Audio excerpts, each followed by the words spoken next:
you going to recall her then to get... If they need me. Okay, I'll make the objection.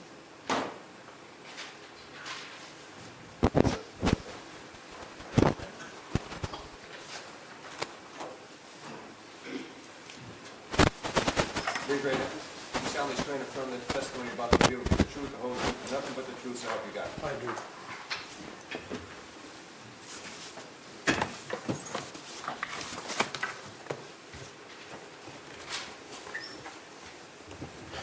Good afternoon. Good afternoon.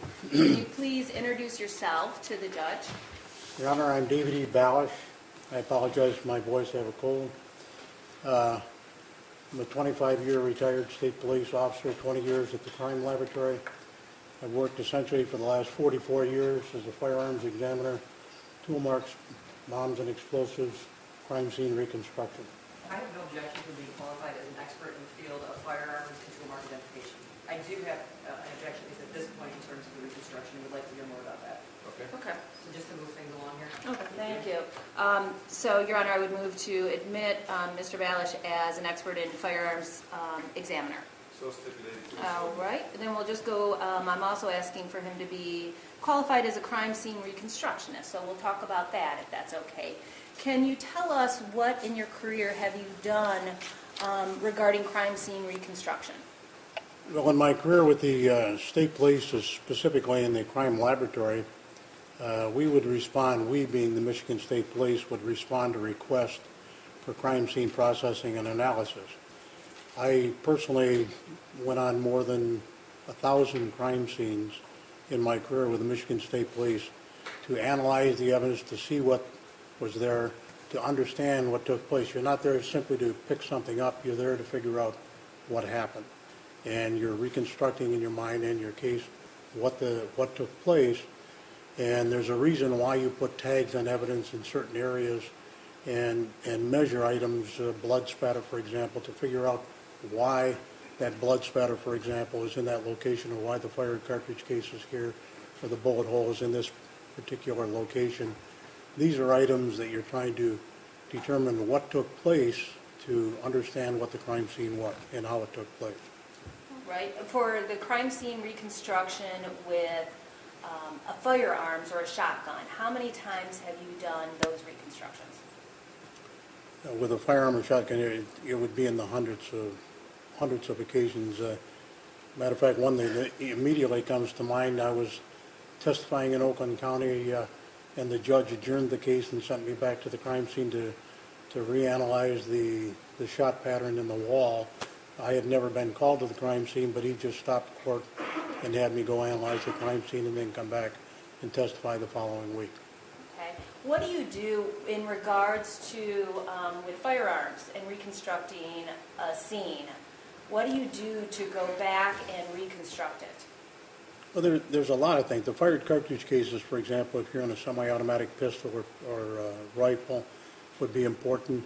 The condition of the firearm, if you find it at the scene itself, is it consistent with what you're being told took place? The position of these, the bullet strikes, the bullet holes, the victim itself, the position of the body, because normally we would be on homicide investigations. They wouldn't simply be other types. So you're looking at where items are in relationship to what you're being told took place by the investigating agency, the one that would call you initially, and then you're analyzing the evidence that you're seeing in comparing it to what you're being told, and you're trying to figure out in your mind and in your reports how things took place, and that's essentially what you're doing. And how many times approximately have you been qualified as a crime scene reconstructionist in court? I'm sure it's less than as a firearms examiner, but it'd be in the dozens of times. Right. I testified in courts of record on over 400 occasions during my career, the majority of those being firearms and crime scenes, along with explosives and tool marks. Right. And the defense has retained you. Do you had to work on the case and to tell us what your opinions are? Correct. Have you ever worked, while you've been out of the Michigan State Police and you're in private practice, have you ever worked for the prosecutor? Yes. does it matter if the defense or the prosecution calls you as a witness? No, I have a criteria that I utilize. If somebody asks me to look at a case that I'm qualified to work on, I will look at it regardless of where it comes from. And I'll tell the individual that asked me, don't blame me for what the evidence is. I'm simply going to tell you what the evidence says, period. Right. Have you taken any courses in crime scene reconstruction? Any specialized courses or training?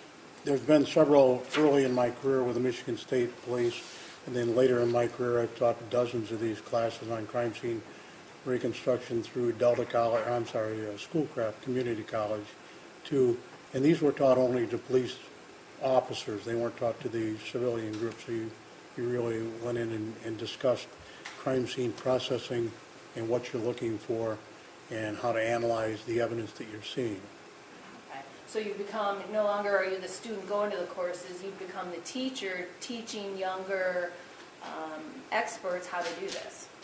Well, that was true after I retired. It was also true during my time with the department, because you would bring junior examiners with you so they understood the process of how you learn this. These are things that are exceptionally difficult to understand simply reading in a book. You can read all you want about a shooting scene in a book, but unless you've actually done that type of work and been there, it's very difficult to understand exactly what it is that you're going to do and how you react to that. Okay. Is there anything else important that the judge should know about your qualifications as a crime scene reconstructionist? Well, essentially, the casework that I receive nowadays, you're essentially given case material to review, and it's a process of looking at it. They want to know how the shooting took place or whatever, and you're analyzing that evidence from a cold crime scene, one that I have not been on. Okay. Your Honor, at this time, I tender this witness as an expert in crime scene reconstruction. Thank you. Mr. Balash, specifically, what training have you had? And I've already stipulated to your qualifications as an expert in terms of the ballistics and firearm stuff. So I'm only speaking about the crime scene reconstruction stuff. In terms of your training, what training did you receive in order to be able to know about these particular areas? Well, it would have been through the Michigan State Police. Initially, there would have been classroom instruction, but by far and away, the vast majority of my training would have started as a sort of a fifth wheel when you go to a crime scene and observe the other examiners processing the crime scenes as it goes about, and then you become an integral member of a team that goes to the crime scenes, and eventually you lead the teams. And for the last 11 years of my career, I was the person that would assign all personnel to crime scenes from the Northfield Laboratory, and I would participate in multitudes of those crime scene processing myself. The training that you received then would have been approximately, 40 years ago, back when you first went through the academy and first received your training? It would probably be closer to 1972 area, which had been 40 years ago when you came into the crime lab and you became a junior examiner, 72 through 73 or 74 in that area. I would agree with that. And you would agree with me that the developments in terms of crime scene analysis have made leaps and bounds since 1972 in terms of what you're able to gather from a crime scene? Right? If you're talking mostly, it's not the collection and the preservation, it's the analysis of that items. And I understand DNA, obviously. DNA was there when I was leaving the lab. You continue to learn. No one knows everything when you begin with. It's a continuing process. And if I would have stayed in the laboratory, and I'm still learning today, you never stop learning when you look at evidence in crime scenes. Okay, so then what is your most recent training as it relates to crime scene reconstruction?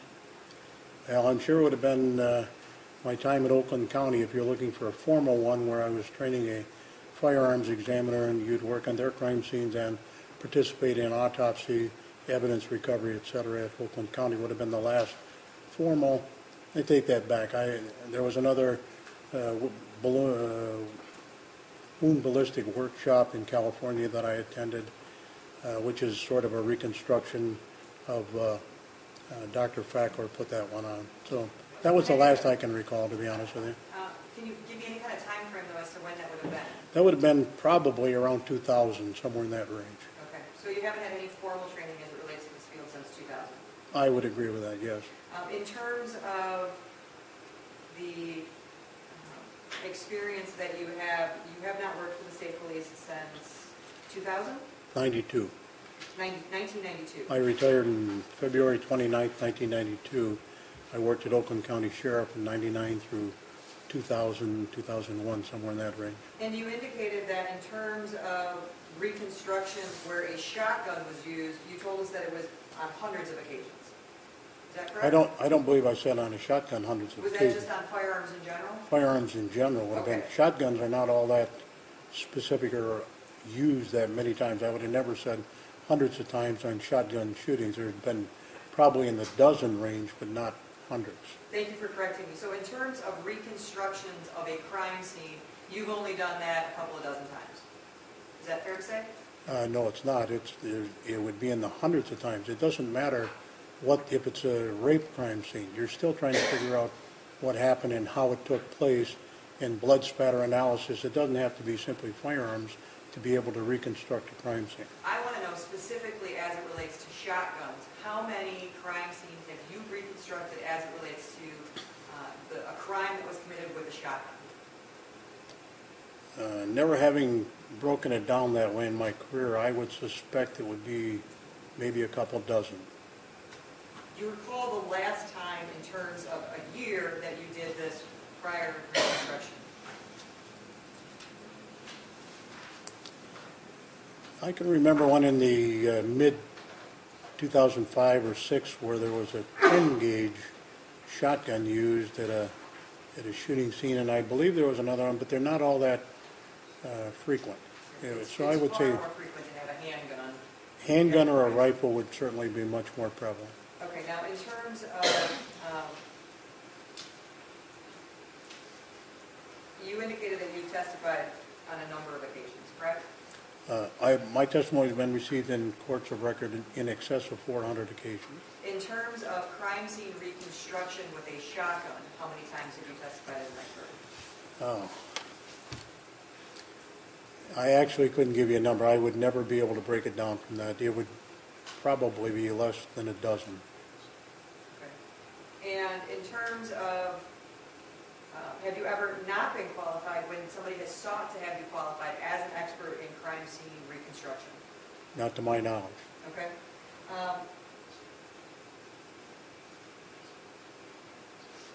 In terms of what you do you have standards that you use to strike that? In terms of crime scene reconstruction, are there national standards that have to be followed in order to give your opinion?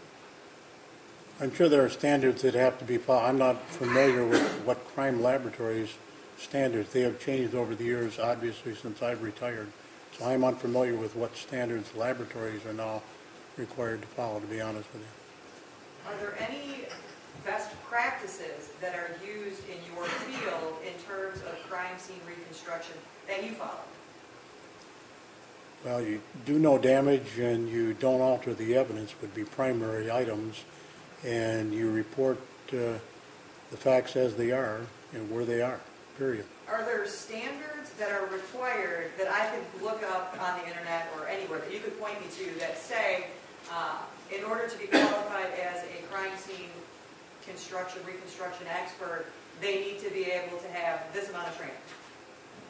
There may be. I am unaware if there are. Are there any standard practices that in order to have a legitimate opinion based on the evidence and the facts that are standard set of rules that you have to follow as the standard in the field? I'm sure there probably are, but again, I don't You're not know. aware of them? I'm not aware that there's a specific set of rules. Judge, I have no further questions, and my objection still stands. Oops, sorry, hang on one minute.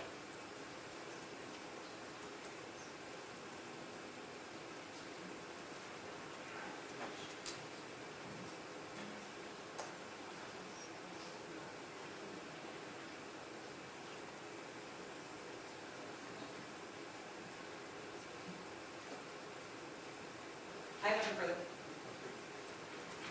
Your Honor, I renew my motion to tender this witness as an expert in crime scene reconstruction. All right, now withstanding the objection of Ms. Clark, I'll allow her to testify. Thank you, Your Honor.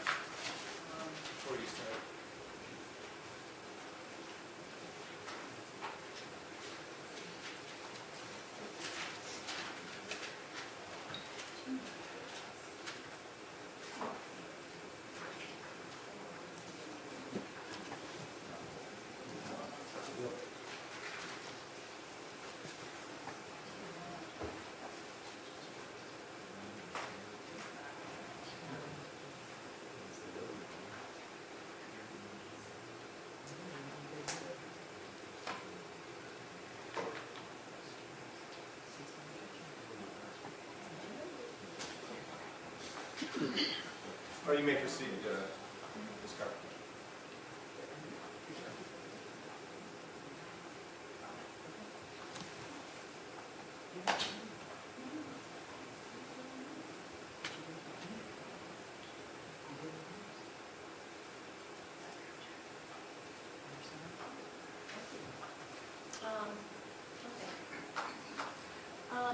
Mr. Balash, I'd like you to, yes. What I'm going to first have you do is look at Exhibit 53. May I stand up, Your Honor?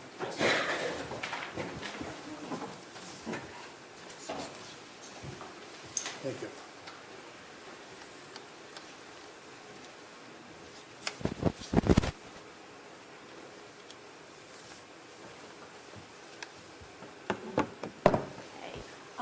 Do you recognize what you're holding? Yes, I do. And what is it? It's a Mossberg 12-gauge shotgun. It is a 500A model, and it has a serial number. I believe it's T270293. It has a pistol grip, safety mechanism, slide action. It's a 7-shot tubular magazine. Okay. I have seen this weapon and test fired it. Okay. When did you said you've seen that shotgun and test fired it? When was that? Last week. Okay. And was I It was present on the there? 12th. Yes, you were. All right. And Detective Sergeant Gurka present? Yes. All right. And we did that here in the Dearborn Heights Police Department, correct? At the shooting range in the police department. That is correct. All right. Can you tell us about the characteristics of that shotgun? This is a shotgun that has an overall length in the barrel of approximately 20 inches. It has a pistol grip, and it's unusual in a manner that it has a full tubular magazine that will hold 7 2 3/4 inch cartridges. So you could actually put one in the chamber and have 7 in the tubular magazine. So you could have a capacity of 8 cartridges of 2 3/4 inch length in here. What else is unusual about the weapon is that it's a cylinder bore. And what a cylinder bore weapon means is that the diameter of the barrel, as you put the cartridge in the barrel, and the diameter of the barrel at the end is the same thing. There is no choke on this particular weapon. What's a choke? Choke is a restrictor that's put in the barrel, or it's an addition you can put on the barrel, and it's meant to constrict a shot pattern. In other words, if I were a duck hunter, you're going to be shooting ducks at a great distance. This weapon would never reach a duck, even though it's a 20-inch barrel with a cylinder bore, because the shot begins to spread almost immediately from coming out of this weapon. A duck hunter might use a full choke, which constricts it as much as it can, and the purpose is to hold the shot together for a longer period of time to reach out further. So if I have this right, you just testified that this shotgun, because it doesn't have a choke, the buckshot, the pellets that are in there immediately start spreading when discharged? There's no constriction to it, so all of them are going to begin to spread, but when you have a choke on it, it restricts that to begin with, so it forms the pattern tighter. This one does not, and it's going to be spreading almost immediately upon exiting the weapon, and it's going to spread rather dramatically.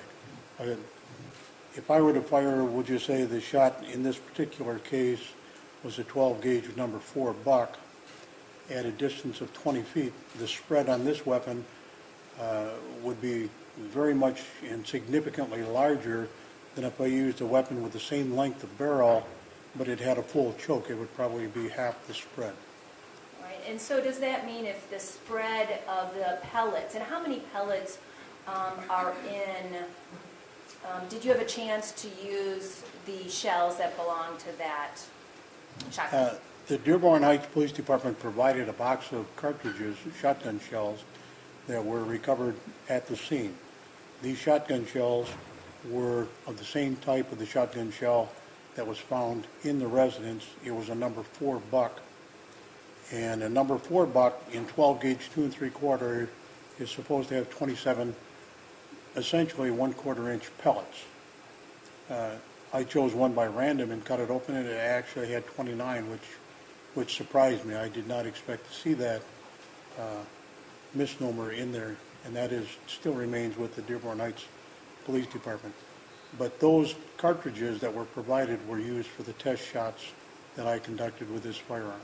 Okay, and so how many, with the number 4 buck, how many pellets, you said the one that you fired had 29, correct?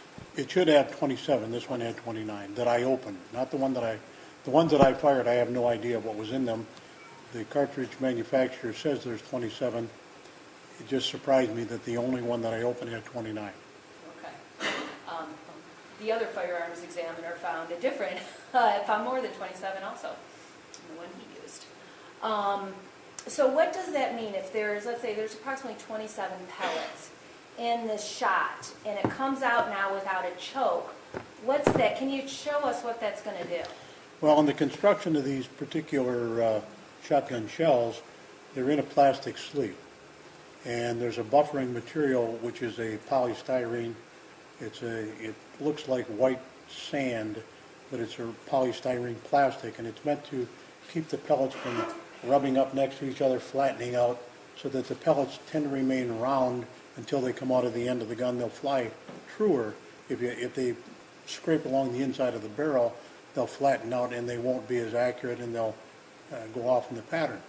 So as soon as the air at the end of the muzzle hits that plastic, and the buckshot pellets then begin to disperse. The plastic sleeve and the buffering agent is meant to keep the pellets intact so that they're not damaged until they leave the barrel of the firearm. Okay. Did you have an occasion to test fire that weapon? You I said did. You did last week. I did. And can you show us what you did and the conclusion you came to after test firing the weapon? Well, the reason I test fired the weapon was having seen the evidence, which is in court here, this screen and the screen door, and examining that first and looking at the hole in the screen door and making the assumption that after having looked at photographs of the crime scene initially, that this door was at the crime scene in a position prior to the shot being fired. I then measured that, looked at it, and conducted tests to ascertain in my mind how close the muzzle of this shotgun was, if this is the shotgun that caused the hole in the screen using the ammunition that was supplied. At this point, I have to object because that screen has not been admitted. So if she wants to move for the admission of that screen, then I think that she needs to do that, because my initial objection to this whole testimony was that he's relying on facts, not in evidence. That screen has not been testified to by anybody, that it is in fact the screen that was recovered from the house. So, I mean... Your Honor, I could do it real quick. I could either, if you allow me to recall Detective Sergeant Gurko, who's sitting right here. I know he will say that's the screen and the frame that came from the door. We saw the pictures that have been admitted already. I can do that step and then ask for admission. Unless Ms. Clark allows you otherwise, then you're going to have to do that. Okay, Your Honor, then may... It's just, fine, stipulate to the door. Okay. Okay, thank you. Okay. Okay, yeah, I would like to mark this as defendant's exhibit. I'm going to do, I'd like to admit Mr. Balash's CV as defendant's exhibit 1. And then I'd like the screen itself to be 2 and then the frame 3, please. Ms. Clark, any objection? No. All right, so I mean,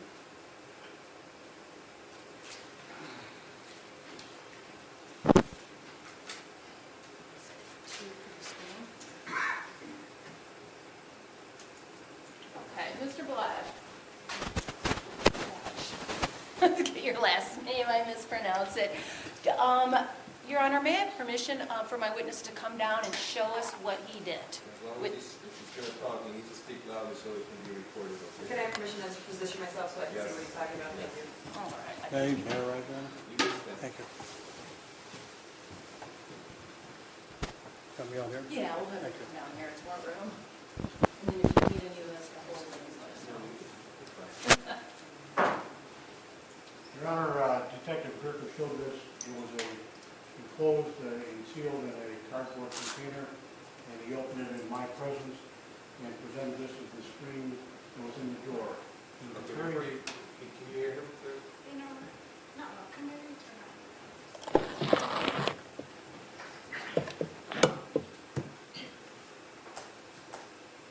And Detective Rooker presented this as the screen that was at the residence. In reviewing the photographs of the crime scene, this was consistent with the photographs of the screen of this type at the scene. So I made the assumption that this was in fact the screen that was at the crime scene. What was important was the type of damage done to the screen in this particular area and the direction of the force that caused it. It was my opinion that the screen was in the door, and as such, it was placed that the damage to the door was at the open side. If you have a photograph that I could use that demonstrates it as a scene. I borrow this? Thank you. Hold on, let me put it like this.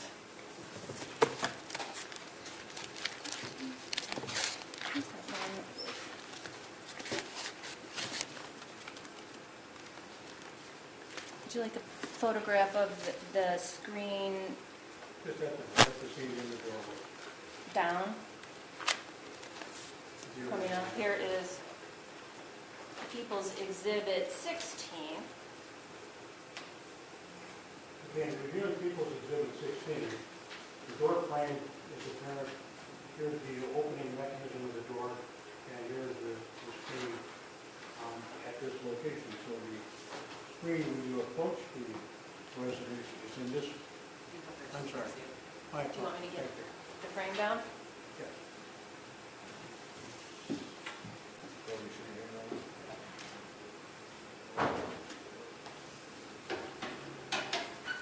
I'm sorry, I'd be from this side, of course.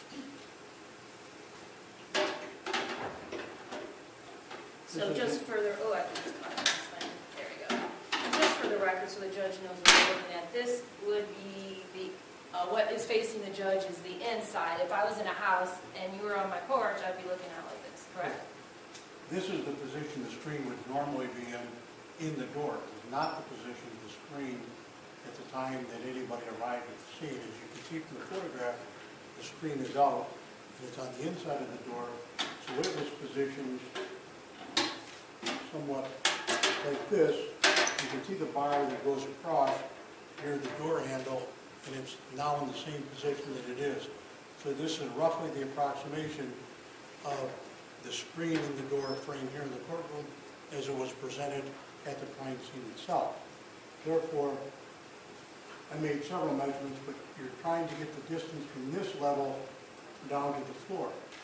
At some point in time, someone also, one of the officers, put the screen back in the door at the crime scene. Right. So the force would have been on this screen, from the inside of the screen, toward the outside. And in looking at it, this is the area that I perceive to be the center area of the hole in the screen. This hole in the screen is approximately 60 inches from the floor. If you put the screen back in the frame, this hole is now roughly 67 or 68 inches off the floor. And this calculation became important because the victim in this particular shooting was a 5'4" individual, or that individual had been 64 inches tall. If the screen were up in the door at the point in time that the shot was fired, firing at a 64-inch individual, the hole enters the screen at approximately 67 or 68 inches, so by necessity, it would have had to have been pointing downward. However, there's more that would have to be considered. When looking at the front porch, this photograph doesn't show it, but the next photograph of the front porch shows that there's a step down. So the step down is roughly 6 inches. So in essence, the victim is no longer 64 inches high. The victim is now 58 inches high. If the screen were in the door, the entry hole is at 68 inches. The victim's height standing on the porch would be roughly 58 inches. So you would have to have a dramatic downward path, and that is not the case. And when you look at it, in my And what do opinion... you mean? I want to know if the screen, so Could what you we're, hold this, please? yeah. I'll just put that Yep, back in. I got the frame. So let's say, and what I'm going to ask you, in your expert opinion, before the shot was fired, was the screen up intact like this, or was it down like we see in the pictures? In my opinion, it was out of the frame of the door already. Before the shot was fired? And could you hold this and Yep. now pick up the weapon, Your Honor?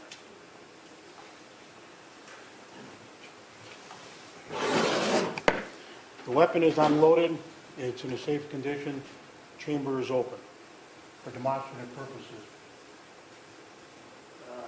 I would prefer to point it this way. Could we turn the door that way, Your Honor? Any way you want. Thank you. Thank you very much. There's nobody back there, I feel more comfortable. So, if the position of the person here holding the weapon, firing it as it is in the door frame, with this weapon, it would have to have been fired something like this to get the downward angle to hit a person that is now, instead of being 64 inches high, the person on the front porch is 6 inches lower. Now, and it's somewhat, I understand, I don't know for a fact, I'm 5'11" now, I guess, I'm not quite 6 foot anymore, but I suspect the homeowners, they're always similar in height. Judge, I have to object to that. There's been no testimony about that. That is a fact, not an evidence. I'm saying, I'm approximately 5'11" at this point in time. For me to do this, I would have to hold the weapon in this position. If it's in the frame, shooting downwards, which would result in a remarkable downward wound path in the victim unless the victim were right next to the screen looking upwards in an angle that mirrored the angle of the weapon. How likely would that be? It sounds like the stars have to align and the person is looking up, the shotgun's just right. I find that difficult to believe. Now, if I could just take the screen out and put it down, now, when you have this position, the person is still in, the person is still at this height, and it is now a much easier angle to obtain with the screen out of the door frame for a person on the inside firing the weapon to the outside. So your conclusion after doing the accident reconstruction or the crime scene reconstruction here at the Dearborn Heights Police Department with that shotgun and with those, the frame and the screen, is it your expert opinion the screen was out of place and down approximately 6 to 7 inches when the shot was fired? That is correct. Okay. Is there anything, do you need this anymore? I do not. Okay, thank you. Yeah.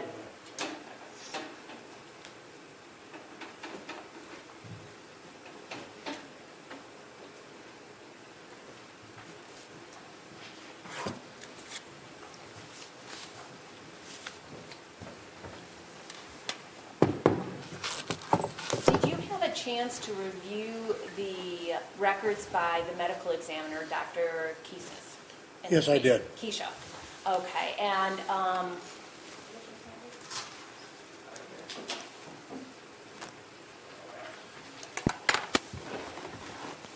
right, I'm going to hand you, and it's been already been admitted as People's Exhibit, a copy of the Office of the Wayne County Medical Examiner. And on that last page, there is a picture of a head in the shaded area, and it says GSW, correct? Yes. Gunshot wound. So I'm going to talk about that in a minute, but I'd like to just go back to the screen being down when the shot was fired. Is there anything from the medical examiner's report that supports that conclusion, the trajectory of the bullet? The trajectory of the pellets, according to the medical examiner, as I recall reading, was front to back, relatively straight, and somewhat from the left to the right, as I recall. Okay. But it's relatively a straight-in shot, as I read the report. Okay. And that does seem consistent with the straight shot. You would hold your hand straight out. Well, the plane of the weapon has to be somewhere, the victim has to be somewhere in line with that. And the head is a very movable object. So if you tip your head up, you can look upwards, or if you're downwards. But it's such a massive wound that they were looking at.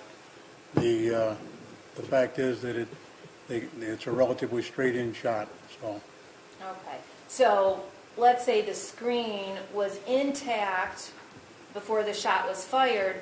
The medical examiner's findings wouldn't be consistent with that, would it?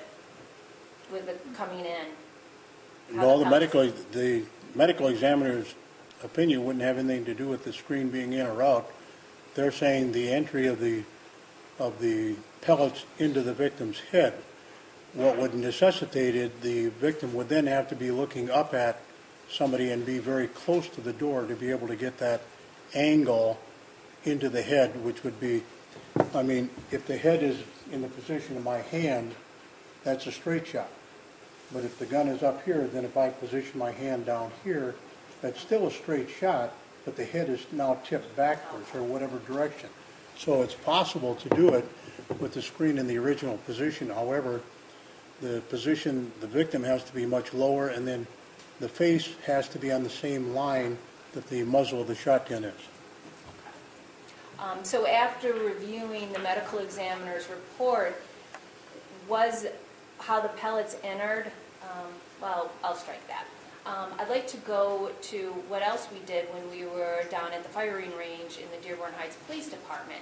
Did you, I think you've testified that you've test fired that weapon down there. Yes, I did. I fired it 4 times. All right. Can you explain to the judge what you did down there? Well, Your Honor, I first looked at the screen to ascertain what type of damage was done to the screen. I've already looked at the photographs of the victim at autopsy to determine as best I could the type of wound available that was delivered by this particular Sorry, I object. shotgun I just heard wound. that he said that he relied on a picture taken of the victim at autopsy. Is that what I just heard? Yes. Okay, then I project because there has not been a single photograph of the victim admitted during the autopsy for this court, in front of this court. Your Honor, Mr. Balash, is there anything else when to determine the distance, the firing? Yes, and shotguns are somewhat different in the way they're given a distance determination than handguns or rifles. And just to briefly explain, in a handgun or a rifle, you're normally going to have a single projectile that's coming out of the barrel, and then you're going to have a quantity of gunpowder that comes out after it. The closer you are to the muzzle of the firearm, the more gunpowder is going to be deposited on the surface of the person. So if a person is 1 foot away, they're going to be heavily contaminated with gunpowder residue, whether it's a rifle or pistol or a revolver. However, with a shotgun, you're dealing with a much different product because it's such a large caliber. It's a 12 gauge is approximately 0.729 inches in diameter at the muzzle, much larger than any of the other firearms that are available, say for 10 gauge or larger. And out of this comes a multitude of projectiles, and a lot of times they're filled with a buffering agent. And eventually, after the wads come out, then comes the firearm's residue. In determining distance from shotguns, it is by far the more accurate way to do it is the penetration, the shape of the wound itself, the damage done to the circular or the skin around the area, where the wads are, what you find there, and the buffering material. And in this case, there was an abundance of evidence on this case indicating this was an exceptionally close range firing. Why do you say that? And what do you mean by exceptionally close range firing? How many feet? In my opinion, the muzzle of this shotgun was less than 2 feet from the face of the victim at the point in time of discharge. That's very close. There's no other way to say it's not a close range shooting. The fact that all the wadding from this shot shell was in the wound cavity itself would tell, it should have told the investigators or the medical examiner, wadding doesn't fly very far accurately after it leaves the muzzle of the shotgun. So the fact that that was all in the wound canal should have told him this was very close shooting. The fact, or what should have been done in the reconstruction, and may I go back to this photograph if we're asking about that. Yeah, and you're talking about the medical examiner's This report. photograph indicates that this was the damage from the shotgun, and that is incorrect. Why do you say that? This is damage done to the face of the victim, and it's done by pressure, but the large portion that goes up from about here up to the eyebrow of the victim is a tear, and it wasn't caused by the shotgun, it's caused by the pressure, but it's a splitting of the skin. The actual hole of the shotgun is much smaller if they would have taken the effort to put that back together. And how do you put the wound back together? I'm sorry, what is he basing that opinion on? Because you can't get that from that picture. So again, he's relying on facts, not on evidence. What are you relying on, sir? The photographs I saw, the autopsy of the victim, Your Honor. Mr. Balash and I can recall the medical examiner to get those admitted, but I can rely just on the shaded portion there about the wound and then the tearing. I'm sorry, I don't believe that she can, because that diagram does not differentiate between where the exit or where the entrance wound is in terms of the damage, in terms of tearing and things of that nature. So I don't know how she intends to rely on something that doesn't even depict what she indicates it depicts. Your Honor, may I ask the witness a different question? Let me ask this. All right. Let's say, have you had a chance in your experience to look at gunshot wounds? Hundreds of them. Okay. Have you ever been present during an autopsy? Hundreds of them. All right. And what is the best method, if you have a shotgun wound, what should the medical examiner do to determine where the entrance wound is? Judge, I have to object at this point. She's asking him questions about something that's outside the scope of what you qualified him for. She's asking him to now testify as a medical examiner or as a forensic pathologist. He's only been qualified as a forensic expert in terms of his firearms comparison and ballistics and tool marks, as well as crime scene reconstruction. She's asking him now questions about an autopsy, and that's outside the scope of what he's been qualified. Your Honor, I do believe this could fall under both expertise. He has to do this with the course of his training. If Your Honor wishes me to qualify him as an expert in medical examinations or reconstruction, because it is a reconstruction, crime scene reconstruction, just with the body instead of the other evidence.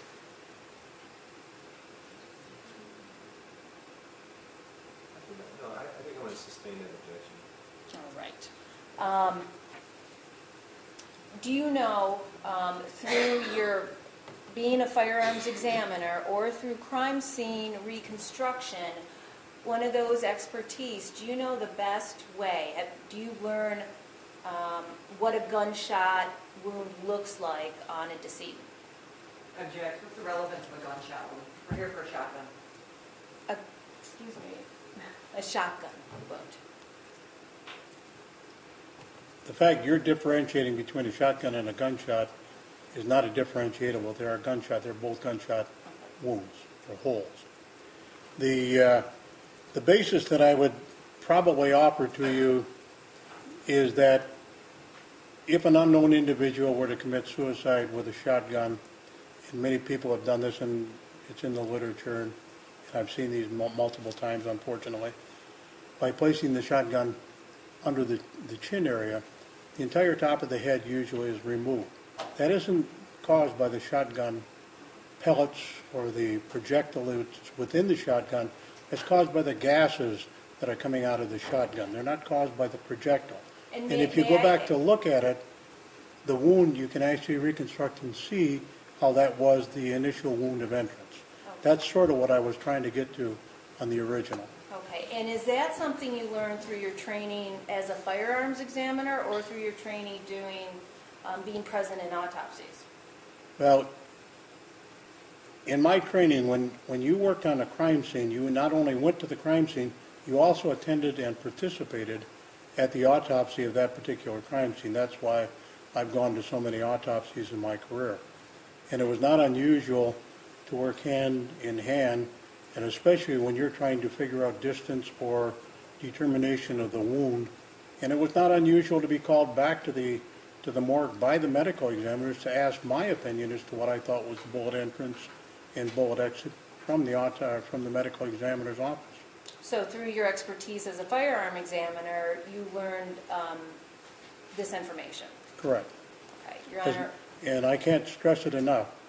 It's the experience of having done it in actual scenes that is the most important. Your Honor, I would still like to ask my witness about reconstructing a gunshot wound on a decedent and the best way to do it. Because I believe he just testified he's learned that through his experience as a firearms examiner, and that's what he's qualified as. Based upon what he said, no, I will allow it. Thank you, Your Honor. So, Mr. Balash, let's go back to reconstructing a gunshot wound. Shotgun. We're just going to use the same word, gunshot wound, and it'll mean shotgun and Right. handgun. There's no difference in your mind? No, they're both firearms wounds. One is from a shotgun, one a handgun or a rifle. They are different. They're distinctively different, all three of them actually. But as I told you before, the main differentiation when you're looking at a shotgun with a multiple projectile load is how it enters the skin and how the pattern appears initially. Not what happens after to the victim, but it's what happens initially at the point of entry that would give you muzzle to target distance. How do you determine what it looked like as it entered a person's body?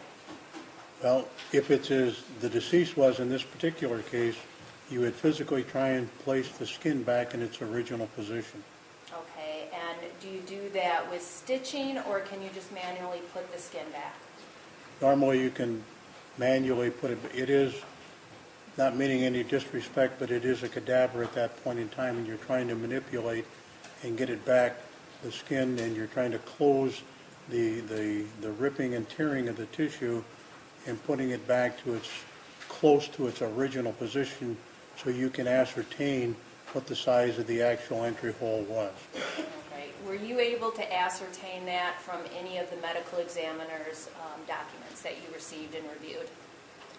I have to object, because there were only certain things that were admitted in terms of the medical examiner's report and his sketch that I don't know if that's what he's relying on or if he got more than that. We're going to have to have him elaborate a little bit on what he's relying on this testimony on. I would agree with that. Okay. Are you relying this testimony on the documents you have there from the medical examiner? The documents and the two photographs taken of the victim's face at the medical examiner's office, one with a I believe it has a measure in it, and the other one does not. But those are the main ones for that basis. We would object to any conclusion he makes upon that basis, because it's facts, not evidence. Okay, Your Honor. I will move along. Were you able to, you said you test fired the gun. Did you bring the cutouts that you fired? I did. Okay, and would that be of relevance for the judge to see how you determined the range of fire? I believe it would. Okay. Do you have those with you? I do with me. They're here. Okay. Just one rubber band. Yeah. It's every other one, so you understand that. May I have a minute to look at these? Yes, you can. And can I go in there? Well, Where can I go? you can go in there, I guess. I guess. Well, we'll take 5 minutes.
He's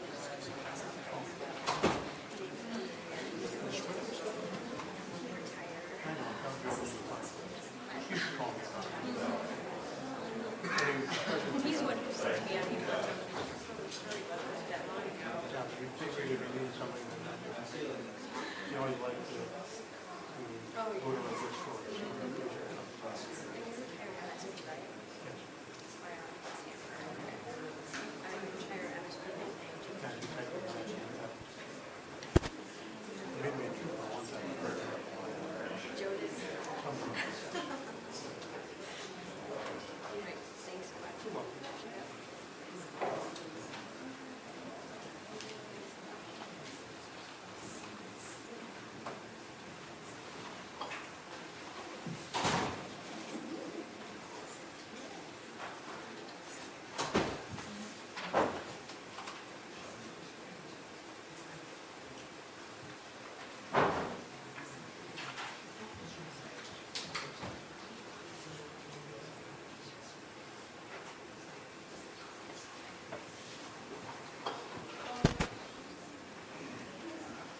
Thank you very much. I appreciate it.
been marked, there's some extra paper here, defendants exhibit, proposed exhibits 4 through 7.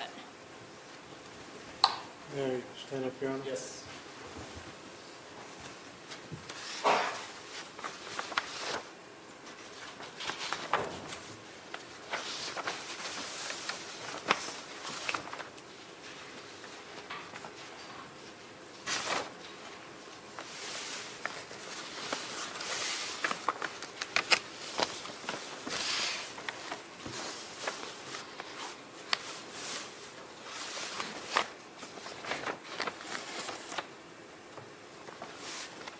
I've seen these. All right.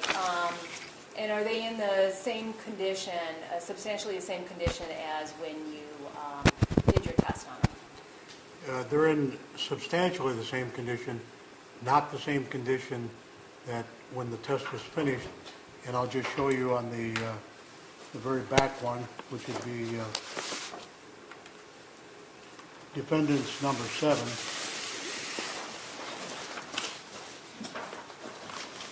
No, we don't need that one, do you?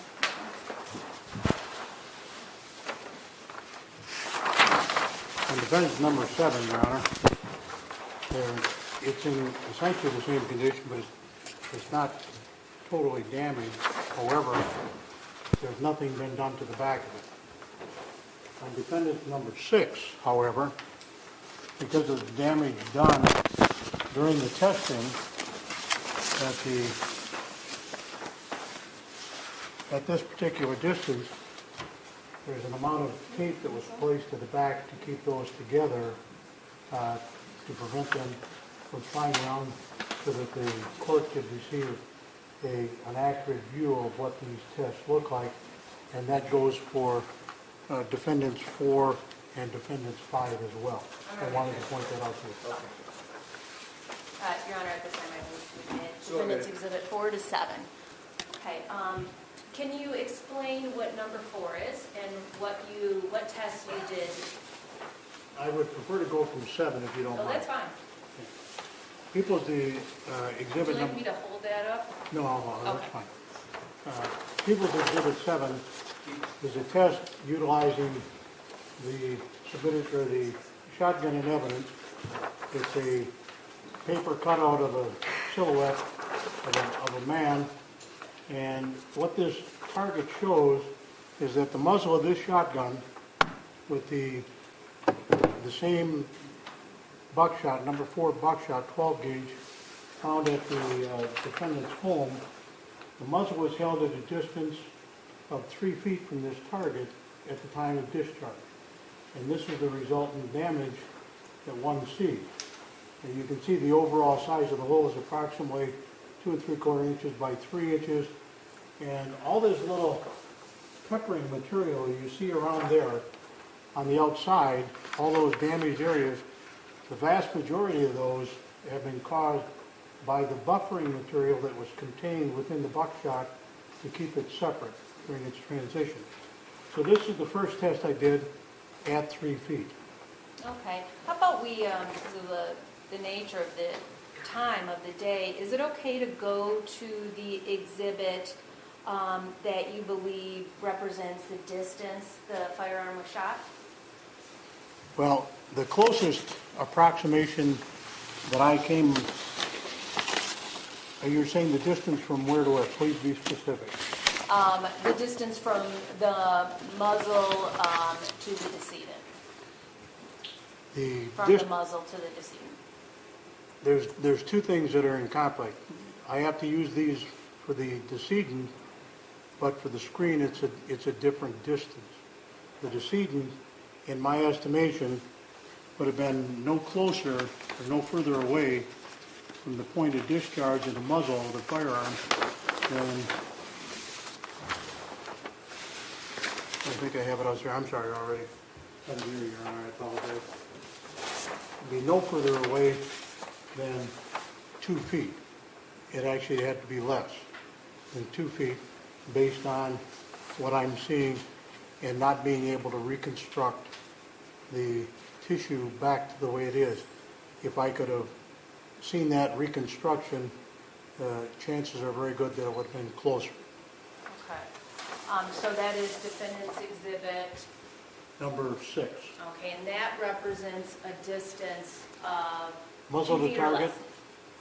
muzzle to target of 2 feet. All right. And in your expert opinion, is that the distance which happened in this incident? It can't be any further away than 2 feet. It can be closer. This is the maximum distance it can be away. It can be closer, but it cannot be further away. Okay. Have you had an opportunity to review the medical examiner's opinion that there's no evidence of close-range firing? Yes, Do you agree with his opinion? absolutely not. Why not? It's very difficult to understand that opinion based on the wound itself and what I see in the wound itself. I can see numerous instances, and what the medical examiner himself states was removed from the wound cavity, being the pellets and the wadding material. Because it's a shotgun, it had to be close. It is not possible to have been a distant shot.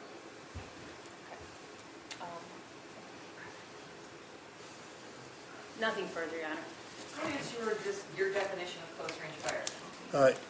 My close range firing for handguns and rifles would be the closest that gunpowder will deposit on a target, and that's normally between 4 and 5 feet would be a close range shooting. On shotguns, you can get a little differentiation, and you can actually go much further away if it's a bird shot or a multi-product in the shotgun, because on many instances, for example, if I were to shoot to the back of the room with this particular weapon loaded with this ammunition, it would leave a fairly specific type pattern on the door, and you would try and replicate that. So you can get a much further distance with a shotgun as opposed to rifles and pistols where you're relying solely on gunpowder.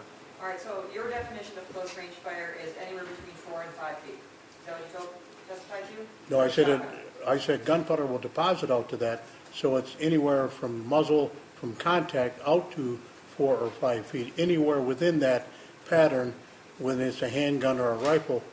With a shotgun, it's a relative term. If I were to shoot somebody from 10 feet away, some people say, well, that's not really a close range, and yet if you shoot somebody at 10 feet and then at 100 yards away, 10 feet is much, much closer, so it's a very relative term. To be close range, you would have to be in a shotgun before it begins to open up in its pattern would be close range firing. This type of weapon, because of the cylinder bore, would be even closer because it would open up so much faster. You're aware that there was no soot or gunpowder stippling found on the wounds of Ms. McBride? Yes or no? That's what's in his report. I disagree with that. Based on what? Based on looking at the photographs that are not in evidence. I apologize. So then you can't give an opinion as it relates to that. Your Honor, the prosecutor might have just opened the door to that. She just asked him, and he can answer. Because I don't have the facts of which he is basing his opinion on, which I have requested before we ever started his testimony. So you can't bind me because of that. Go ahead. Now, in terms of your analysis of this gun, did you ever do a safety inspection on it? Yes. Okay. And did it discharge without you pulling the trigger? No, it did not. Did you do any sort of drop testing where you literally drop the gun on the floor and have it discharge or not discharge? No, there's no real reason to do that. There really is not. Okay. With this weapon, it's got a pistol grip. It's not going to strike. There's a difference between a pistol grip and one with a buttstock, because a buttstock would transmit the energy through it. The pistol grip is offset from the sliding mechanism itself. It would pivot the gun. It wouldn't be an accurate test even if you were able to do it. So on this construction, it's not a test you would do. So it would be ridiculous for me to ask either you or even MSP to do that testing? I would, with the drop test, that is correct, but not a test for its safety and functionality. Now,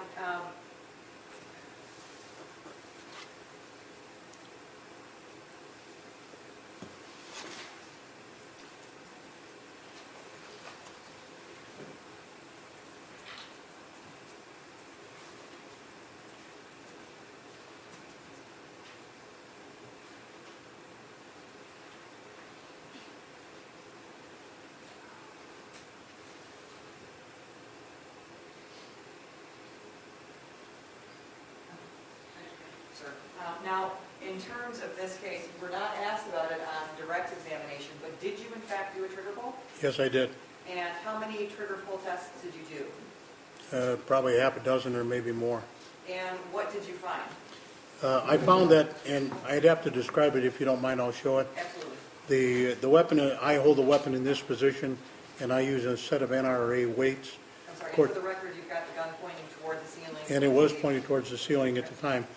And I will close the mechanism and reopen it. There is no cartridge in the weapon, and the weapon is empty, but it would be in this position at the point in time, so it could be fired.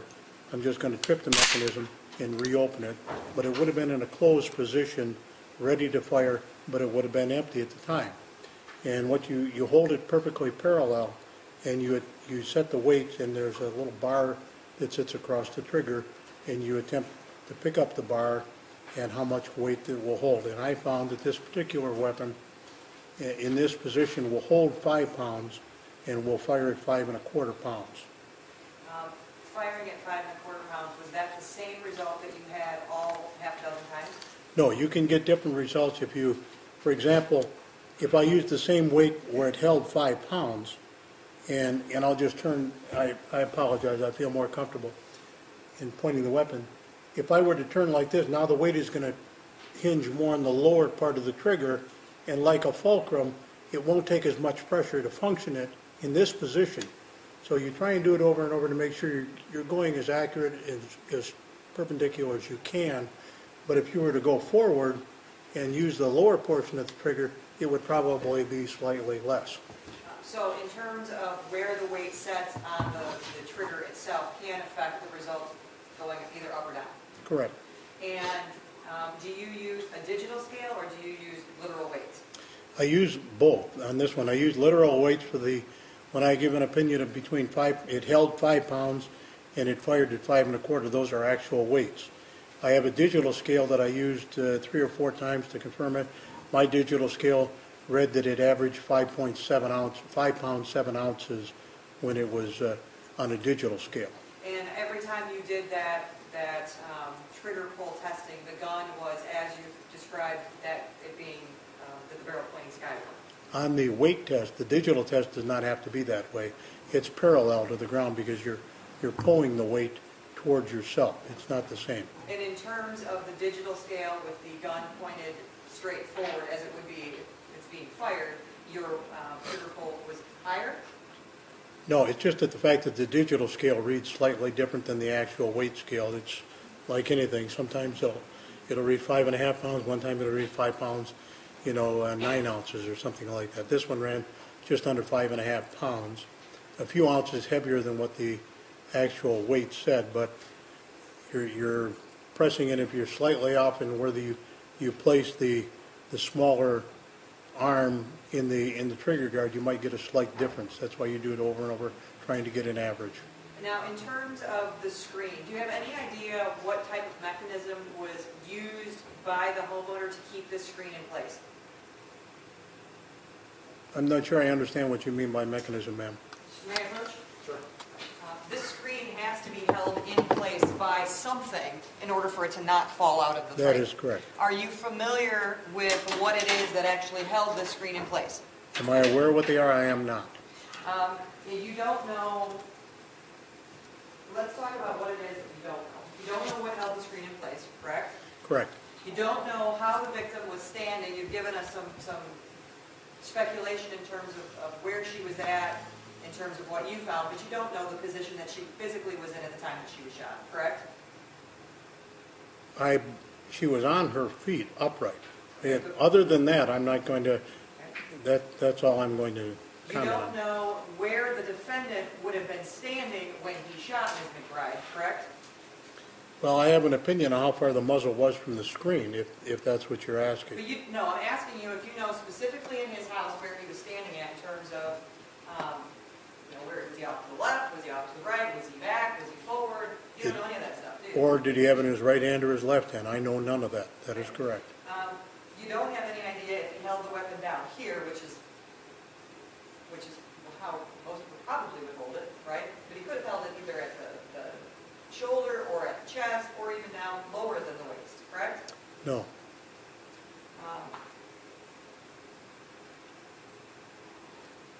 if Ms. McBride was further away from the screen, wouldn't that lessen the angle as well?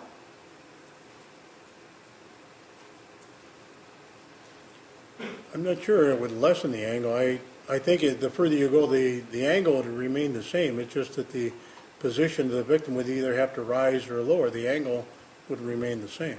Now, you talked about the suicide example in that if the barrel of the gun is underneath the chin, it's literally going to blow the head off. Correct, it does. Ms. McBride's back of her head was not blown off in this case, correct? I hate to repeat that I draw some opinions from photographs that are not in evidence. I apologize. But Okay. for your point, the back of the head was not blown off, but I saw what I thought was tissue. Where it came from, I don't know. But even from the sketch that is in evidence, as well as the medical examiner's report, he didn't indicate that there was any sort of exit wound of any of these pellets or wadding or anything like that, correct? That is correct, yes, ma'am. Now, you've indicated that direct exam, that shotgun, gunshot, they're all guns that create this. But isn't it true that shotgun wounds are significantly different in appearance than gunshot wounds? Again, it would depend on what's being fired and at what range. For example, when you say significant, if you're talking about a shotgun loaded with birdshot or buckshot, I would agree with you. If you're talking about a shotgun that's loaded with a rifled slug, and some of these slugs have sabots or encased materials that will separate much like a jacket, they'll present a wound canal very similar to a bullet. So those would make no difference. However, the majority of shotgun shells would cause a significantly different appearing gunshot wound than would a rifle or a pistol. And that's what we have in this case. That is absolutely correct. Now, in terms of the wound that Ms. McBride suffered, the ripping and tearing, be it a tear, be it a rip, or what have you, all of that was caused by the blast in the face from the shotgun, right? By the gas pressure and the damage, obviously, done by the pellets itself. The pellets begin it, and once the skin and the bone structure are ruptured, it is not as difficult then. Your skin is very tough material, but if you put a hole in it to begin with, now it's not as hard to rip it away, and it's the gas, in my opinion, that would have caused the major ripping that I saw on that particular photograph. She wouldn't have suffered any of that had she not been shot in the face with a shotgun. Absolutely correct. Now, isn't it true that studies show that wadding from a shotgun can travel straight up to 50 feet? The only one I would say that possibly fits that scenario would be those that are attached to rifled slugs like a Brennicky round. Wadding itself, you're correct. You can get shot cups and particles that may well travel 50 feet, but they won't penetrate. And the key element here is the fact that it penetrates. If you get much over 10 feet away, the shot wads that come out will bounce off most materials. They won't penetrate. Now, you testified that on your exhibit number 7, which was the, what do you call those, the scatter? This is the distance spread pattern. Okay, distance spread pattern. It's on the one your that- exhibit number 7. It's You the 3-foot one. It was from 3 foot, and that the wound size was 2 3/4, I'm sorry, it's not a wound, it's a hole in a piece of paper. And you would agree that a hole in a piece of paper is significantly different than a face? Obviously, yes. Okay. But the size of that particular hole was 2 3/4 by 3 inches, correct? Roughly, that is correct. Well, if the size of the wound on Ms. McBride was 3.5 by 2 inches, isn't that comparable to what you found at a shot of 3 feet? No, and I apologize, but when you compare the photograph to this particular sample, I'm talking about the actual damage done by the shot is in this particular, may I write, Your Honor? Thank you. Is in this particular area right here. The damage that is shown in the medical examiner's drawing is a line that goes up from approximately this bridge area of the face of the victim all the way up through the eyebrow, and it's a simple split open. That wouldn't have been caused by this. If that would have been, if this damage would have been caused by the shotgun, especially up by the eyebrow, then the victim would have had to have been back in this position, and you would have seen a different type of damage to the victim all the way up to the eyebrow than what is shown here. That's a clean rip of tissue, and that doesn't happen. This is at this point in time, that's a circular pattern. However, if the victim were head backwards, this is now an elliptical pattern that would come out, because even though it's 2 3/4 inches high, if you turn it sideways, it's now only about 2 inches high, and it's going to come across in a more slicing, and that did not happen in this case. It's a direct shot of the face. Can you tell me what blowback is? Blowback refers to a number of things, and a lot of it, blowback can be blood and tissue, fibers. Blowback can be gunpowder residue. Let's talk specifically about blowback in terms of tissue, brain matter, and blood. When you're very close to the energy source of a firearm, you'll get blowback. The impact is so horrific that the face is especially in the face area, is loaded with tissue and nerves as well as blood vessels and arteries. And when you impact it, you get high impact blood spatter that will come back towards the direction of the shot. And if you look at that screen, there is evidence of it on the screen. How far can blowback travel, particularly from a shotgun blast to the face? The blowback, it's difficult to get volunteers for this experiment, but once you get beyond about 2 feet, it's going to be difficult to get it all the way back, because they're very small, high velocity spatter particles that you're looking at.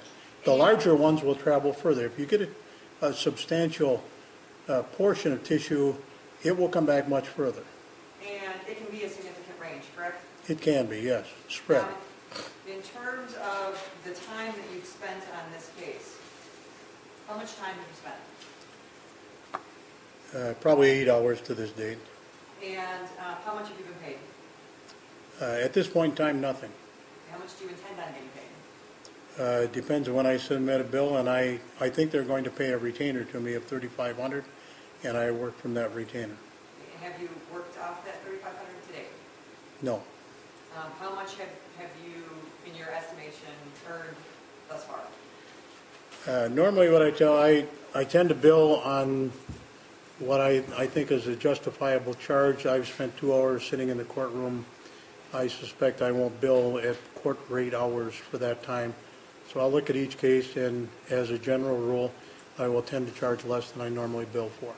Okay, so how much do you intend to charge for the time? I have no idea at this point in time, but it's less than $3,500 at this point. Now, in terms of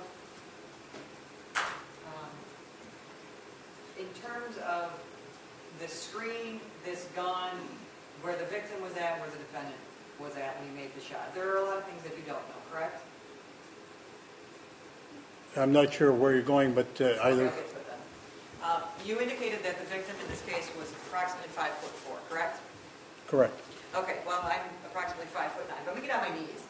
And if I'm looking up at somebody who's presumably taller than me, and that shotgun is aimed down at my head, wouldn't that account for the angle in terms of the distance being greater than 2 feet and the injuries that Ms. McBride suffered to her skin, to her face? As I said, if the person were in a down position and the muzzle of the firearm were held at that angle that you just represented to the court by being on your knees, and if her face was looking up at the same angle, it would be a wound of entry similar to what she had on that angle. That is correct. And you can't tell us that that's not what happened in this case, correct? Well, it appears unlikely at best, because the hole in the screen does not give an indication that it's a downward shot. If it were a downward shot, you would see the damage on the screen, and it is not there. How is it that you can tell the angle based on this damage? There's not very much damage to the screen, and the reason there's not a lot of damage to the screen, because the screen itself is mostly air. So a lot of the pressure that's going on bypasses any material to be interacted with, and I would expect to see tearing and ripping in a pattern if it were pointed downwards as well as residue, and I didn't see that. In terms of this screen, how can you tell us that all of this ripping down from here down is not from that downward angle? Because there's probably, what, 6 inches of downward tearing from the center of where this hole is, right? I would agree it's about 4 inches. Okay, 4 inches.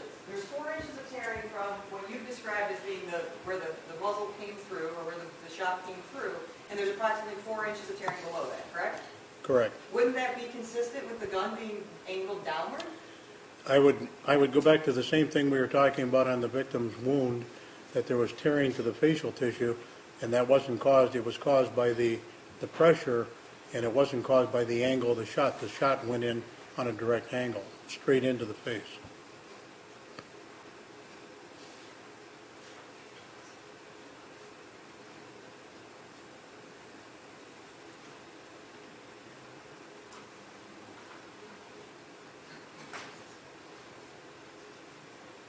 And what are you basing that on? Have you done that testing with this particular screen? Have you done the testing in order to form that opinion?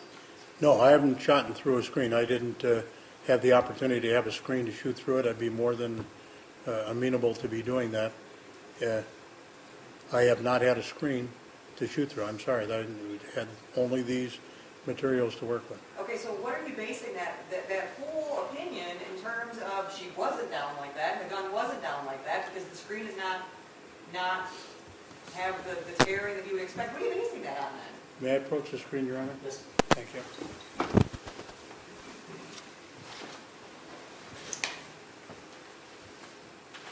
When you look back at the screen, if you put it together, this is a complete screen all the way to this point.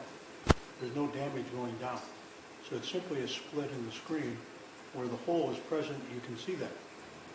If it would have torn the screen as you were indicated by a lower angle of a shotgun, you'd see much more damage to the screen in that area. Why? Because that's the nature of what the shotgun blast would do.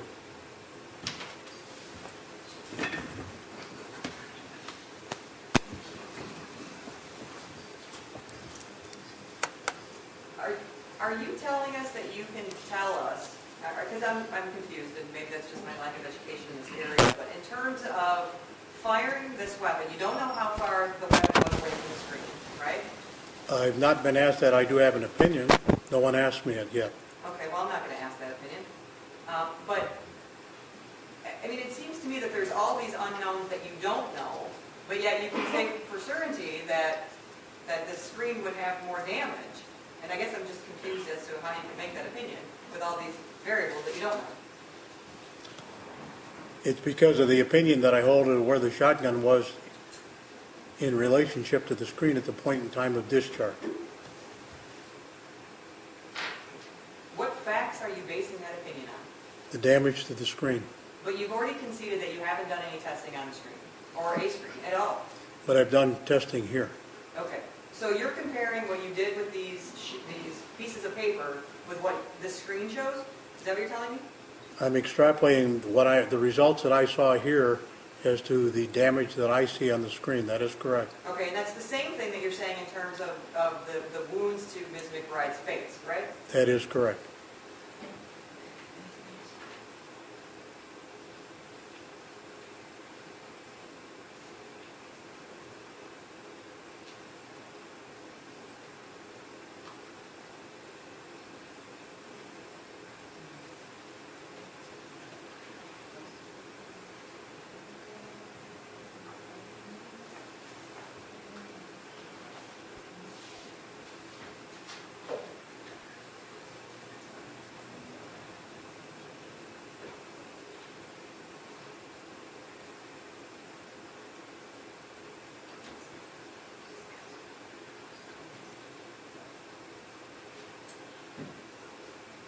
I have nothing further, thank you.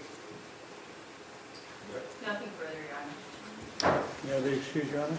Hold on a second. Oh, I'm sorry. I apologize.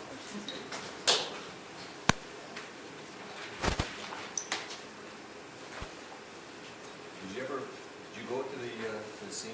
Yes, Your Honor, I did. Just to the outside. I did not go inside the home.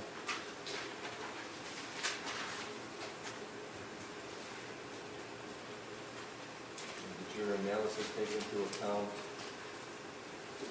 doormats, beetles, or anything like that?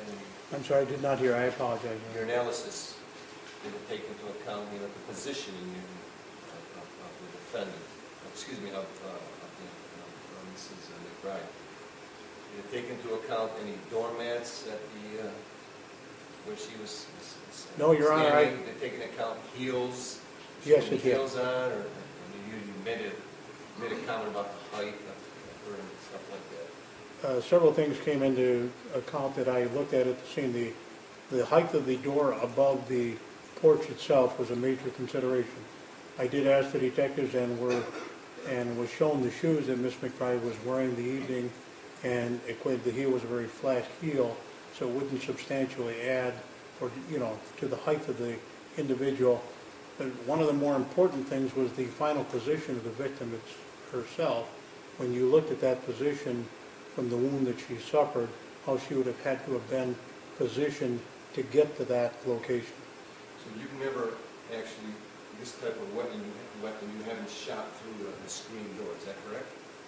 I have shot through screen doors with shotguns. On this case, I have not shot this shotgun with that ammunition through a screen similar to this one. That is correct. So you wouldn't have an opinion as to if that shotgun could make that type of a hole on that screen? I do, Your Honor, based on the testing that I did. And I would have to tell you what the distance I believe it to be. could that shotgun make that type of a hole? Yes, if it were in a position, am I allowed to tell you that? Are you allowed to tell me? It's my opinion that the muzzle of the shotgun was held virtually at contact or within 1 inch of that screen at the point in time that it was discharged. It was no further away from that screen than this at the point in time of discharge. Any questions consistent to my... What is that based on? Based on the hole that I see in the screen and the testing that I did on these patterns here. Okay, but not any testing of the screen, based on holes in a piece of paper. Yes, I mean, I don't mean to belabor the point, but I can't shoot, for example, you have to shoot into paper or other material. I'd be more than willing to replicate all the tests with the screen material if you wish. Okay. That's on the defense. Did you look at this particular hole to see if there was any soot or gunpowder stippling on the hole? I did. The only thing that I found was small items that I would consider to be buffer material. Okay, so there's no soot, no stippling on the screen itself? That I saw, that is correct. Nothing further. Anything further, Ms. Clark? Just quickly, I was going to ask you a question, but there's been a lot of talk by the prosecutor that you have not shot through that screen with that gun. Have you, in your long experience as a firearms examiner and law enforcement, have you had occasion to look at screen doors that have been shot through? Numerous times, yes. Okay. And have you gotten your knowledge and education and experience through on-the-job looking at screen doors and seeing the patterns after shotgun blasts? Correct. Okay. And is there any question in your mind with regards to your findings in this case? None whatsoever. Nothing further.